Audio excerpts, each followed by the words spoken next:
en una presentación de Seguros Comerciales Bolívar en la hora de la verdad. La noticia con solidez.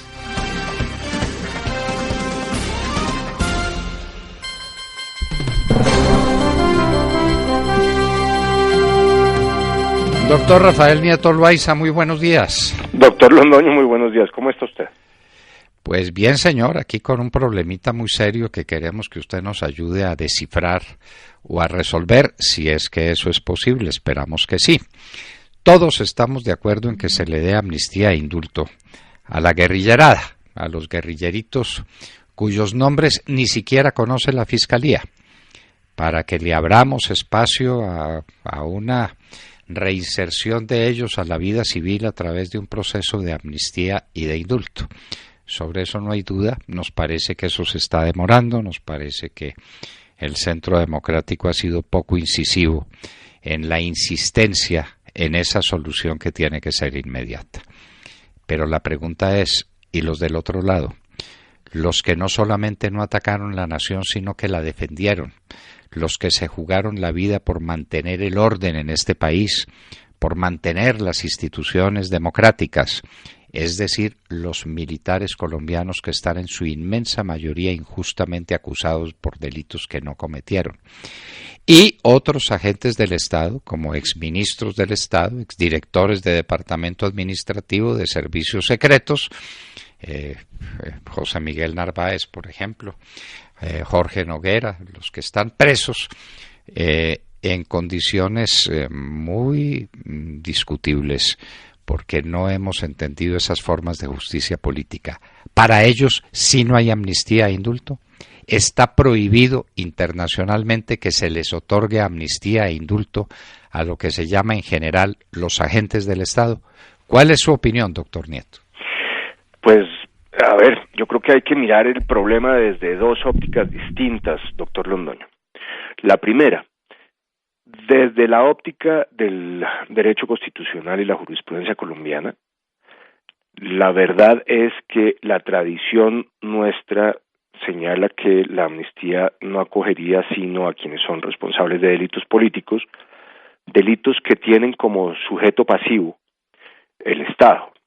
Y por eso siempre se ha sostenido en Colombia que quienes pueden ser beneficiarios de las amnistías son solamente aquellos que se levantan en armas contra el Estado. Entiéndase, la guerrilla. Eso ha sido así desde hace decenas de años. Es nuestra tradición y es lo que dice nuestra Constitución. Pero una cosa distinta dice el derecho internacional humanitario. El derecho internacional humanitario de los conflictos armados no internacionales en el protocolo 2 sostiene algo completamente distinto. En su artículo 6 dice literalmente lo siguiente. Dice, a la cesación de las hostilidades, las autoridades en el poder procurarán conceder la amnistía más amplia posible a las personas que hayan tomado parte en el conflicto armado o que se encuentren privadas de libertad, internadas o detenidas por motivos relacionados con el conflicto armado. He leído textualmente lo que dice el protocolo 2, artículo 6, numeral 5. Cuando uno lee esa norma, encuentra que la distinción que hace el derecho interno no existe para efectos del derecho internacional humanitario. A la luz del derecho internacional humanitario de los conflictos armados no internacionales, doctor Londoño, no se distingue en la calidad de quienes han participado en el conflicto armado. Lo único que dice la norma es que se procurará conceder la amnistía más amplia posible a las personas que hayan tomado parte en el conflicto. Punto. No importa si lo hicieron a nombre del Estado o en contra de él. No importa si son agentes del Estado, miembros de la fuerza pública, guerrilleros o paramilitares. Para todos los efectos, cualquier persona que haya tomado parte en el conflicto armado debería ser objeto de esta amnistía, siempre que, por supuesto, no haya sido responsable de crímenes de lesa humanidad o crímenes de guerra, porque de esa manera es que debe entenderse la limitación que establece la misma norma al sostener que se concederá la amnistía más amplia posible. Lo posible aquí está marcado por el mismo derecho internacional. En el derecho penal internacional contemporáneo no es posible extender una amnistía para crímenes de lesa humanidad, para crímenes de guerra o para genocidio.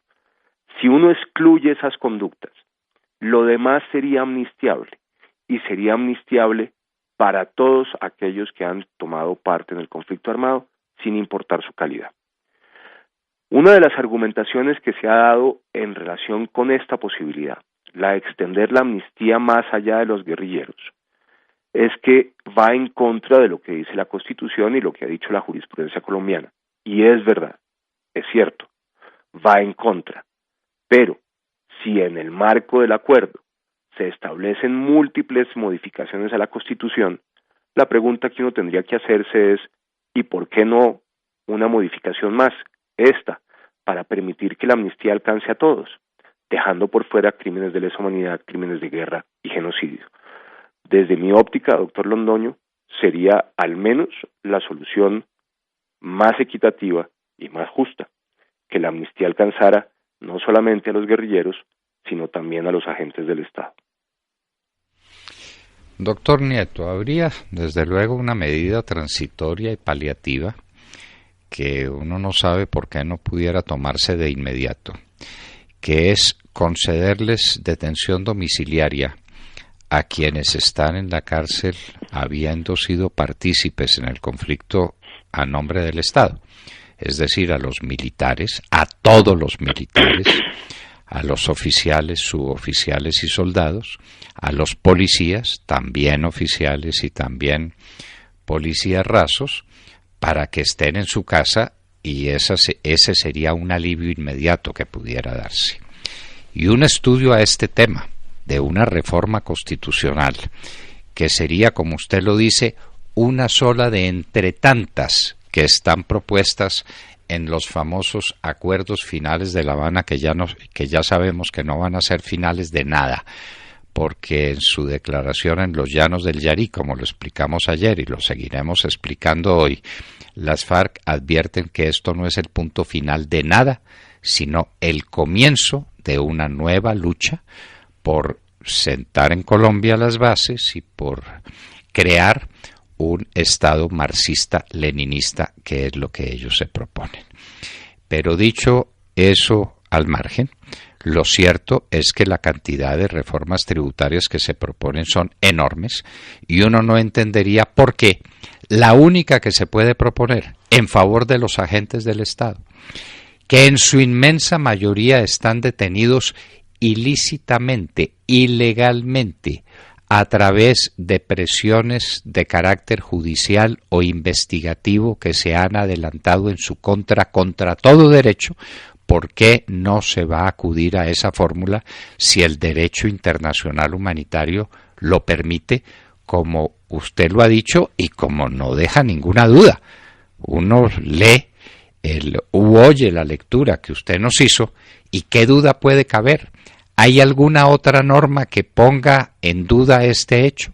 ¿Se ha hablado de posibilidades de amnistías o indultos en este sentido? ¿O tenemos demasiado cerca y muy dramáticamente las experiencias, por ejemplo, de Argentina, de Chile en alguna medida, de Uruguay, en las que se anularon después las amnistías o los indultos que fueron concedidos a mandos militares? Sí, doctor Londoño, esos son unos antecedentes que hay que tomar en consideración, no solamente en el Cono Sur, también en El Salvador recientemente. Y la lógica de la anulación de esas amnistías es de doble carácter, pero sobre todo fundada en el hecho de que es una autoamnistía, es lo que ha dicho la Corte Interamericana de Derechos Humanos en alguna sentencia, es una autoamnistía de crímenes que no son amnistiables, y por eso yo debo insistir una y otra vez que el límite de esta amnistía es precisamente el que establece el mismo derecho internacional. No son amnistiables de ninguna manera los crímenes internacionales, ni los crímenes de guerra, ni los de lesa humanidad, ni del genocidio, pero excepto eso, la amnistía sí cabe y el derecho internacional la acepta, de manera que aunque haya esos antecedentes de anulaciones históricas de autoamnistías, lo cierto es que se producen porque esas autoamnistías cubrían, se extendían a crímenes que no son amnistiables. Pero si la amnistía se hace por todas las otras conductas que no suponen un crimen internacional, yo no veo por qué tendríamos que preocuparnos por la posibilidad de que se generara una anulación posterior. Aquí me parece que la Corte Interamericana de Derechos Humanos no podría decir nada distinto a que le parece que es correcta la aplicación del derecho internacional humanitario para hacer la amnistía a todos los que hayan participado en el conflicto armado, siempre que se queden por fuera esos crímenes internacionales.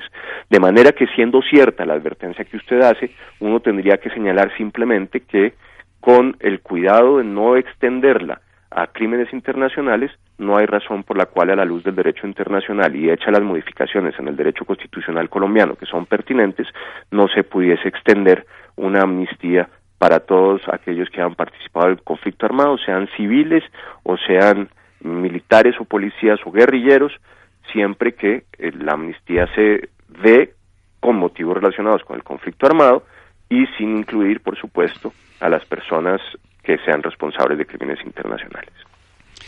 Doctor Nieto Loaiza, en su parecer, ¿qué carácter tendría un delito de los que se llaman falsos positivos?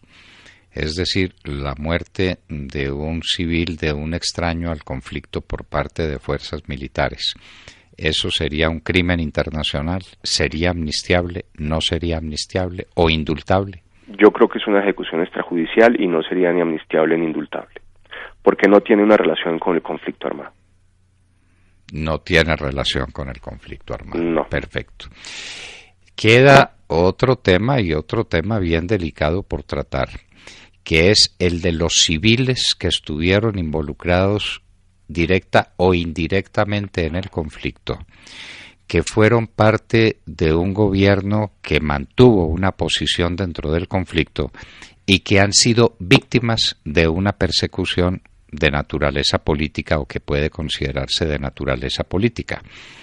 ¿Esa opinión suya se extiende a esas personas, exministros, exdirectores de departamentos que han sido tratados de la manera que han sido tratados varios de ellos y cuyas circunstancias usted bien conoce? Habría que mirar caso por caso, pero lo que es bastante claro en mi opinión es que la norma no se restringe solamente a quienes hayan participado armados en el conflicto armado. Si usted se fija en la redacción, dice: las autoridades en el poder procurarán conceder la amnistía más amplia posible a las personas que hayan tomado parte en el conflicto armado. Personas que hayan tomado parte del conflicto armado incluye a quienes hayan participado en ese conflicto armados, pero también a quienes hayan tomado parte en ese conflicto sin estar armados. Es decir, ¿es posible incluir civiles, en mi opinión? Sí. Y por eso la expresión que yo intento usar permanentemente cuando me refiero a este punto en particular es agentes del Estado y no solamente miembros de fuerza pública. Lo que desde luego no demandaría ni para los militares ni para los civiles confesión condicionada de ninguna especie como la que se prevé o se preveía en el acuerdo final de La Habana, que careció de existencia jurídica y política por razones bien conocidas. ¿No se necesitaría esa forma de confesión? A la luz del derecho internacional. Esa es una condición que se puede establecer en el derecho interno, pero ciertamente no la exige el derecho internacional humanitario. Bueno, de manera que hay una reforma de la Constitución colombiana que habla de amnistías e indultos que se puedan conceder por delitos políticos, es decir, por rebelión, sedición, asonada o los delitos con ellos conexos. Entonces, pues los delitos políticos son los que cometen quienes desafían el orden del Estado y se enfrentan a él. No serían delincuentes políticos quienes a nombre del Estado han incurrido en algún delito perseguible por la Administración de Justicia. Esa es la tesis suya, una tesis bien interesante y desde luego impecablemente fundada como las que usted presenta. Me parece que este debiera ser un tema de discusión y un tema de discusión inmediata dentro de un propósito de hacer efectivamente una paz, pero una paz valedera para todos. es absolutamente inaudito que la única fórmula de paz que se presente es la creación de una jurisdicción especial por parte de las FARC y del Gobierno Nacional para juzgar a quienes han sido los contradictores armados o no armados de las FARC. Eso sería inaudito, doctor Nieto. Yo tengo sobre eso además una posición que al menos pretende tener un fundamento ético, doctor Londoño. La pregunta al final es por qué debe tratarse mejor a quienes se levantan en armas contra el Estado que a aquellos que han estado del lado del Estado, y yo no encuentro respuesta suficiente para sostener que debe ser así. Uno tendría que llegar a la conclusión, como concluye el derecho internacional humanitario, que el tratamiento debe ser igual en todos los sentidos, igual para excluir de la posible amnistía a los responsables de crímenes internacionales, igual para incluir dentro de la amnistía a todos aquellos que han tomado parte en el conflicto armado, en relación con los hechos que sean parte de ese conflicto, que es lo que sostiene el VIH, sin distinguir entre si son agentes del Estado, civiles o se han levantado en armas contra ellos. No encuentro ninguna razón para tratar mejor, para tratar desequilibradamente, para favorecer a quienes se levantaron en armas y en cambio perjudicar a quienes han defendido al Estado. Me parece que ahí no hay ninguna lógica, ni ética, ni jurídica desde el punto de vista del derecho internacional para un tratamiento mejor que favorezca a la guerrilla y perjudique a los demás.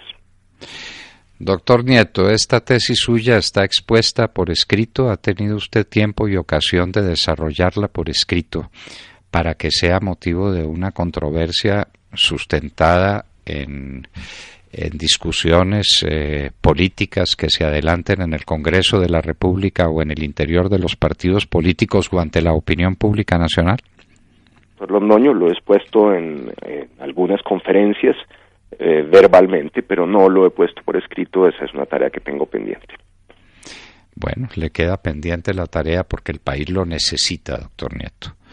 El país lo necesita. Esto es de una importancia trascendental.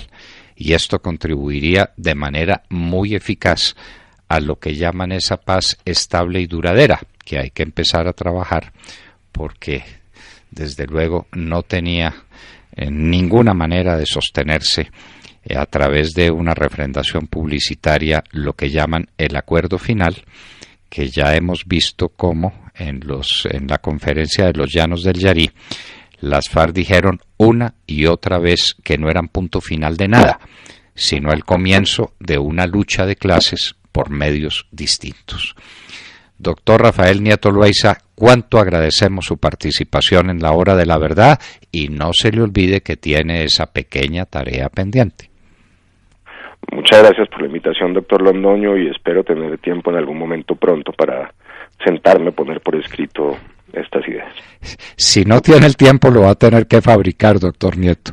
El país no le perdonaría que usted dejara de escribir lo que ha dicho, y lo ha dicho de manera impecable, y no vemos que tenga que ser un documento muy extenso, porque en muy pocas páginas puede usted decir lo que nos ha dicho de manera tan precisa, de manera tan impecable desde el punto de vista del razonamiento y de sus respaldos éticos y jurídicos, y especialmente a la luz del derecho internacional.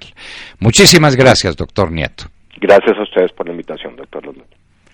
Rafael Nieto Loaiza. Bueno, ¿qué opinión tienen, queridos compañeros de la mesa? Esto es de una claridad inmensa. Ese artículo 6 del Protocolo 2 de Ginebra, del Acuerdo 2 de Ginebra, no deja ninguna duda. Ninguna duda.